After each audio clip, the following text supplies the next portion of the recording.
Peoples party کے senator Azhar عبانی نے صدر عارف الوی کے ٹویٹ کو نامناسب قرار دے دیا۔ واضح کیا کہ صدر کو قومی اسمبلی کی جانب سے بھیجے گئے بلز کے معاملے میں آئینی پروٹوکول پر عمل پیرا ہونا چاہیے تھا۔ غفلت ثابت ہونے پر صدر کے خلاف کارروائی ہونی چاہیے۔ یہ نہایت غیر مناسب تھی۔ صدر مملکت ہیں، ہی از ہیڈ آف دا فیڈریشن، اور یہ مناسب نہیں تھا جس طرح انہوں نے ٹویٹ کیا۔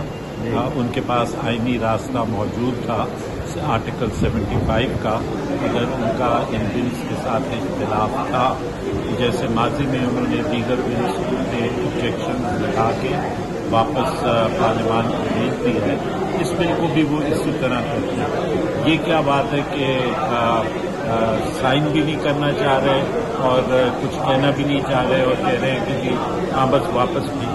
اور اگر یہ بات ثابت ہوتی ہے اس انویسٹیگیشن کے اندر کہ پریزیڈنٹ نے مس ریپرزنٹیشن کی ہے، تو پھر president should be proceeded against under the constitution and the law.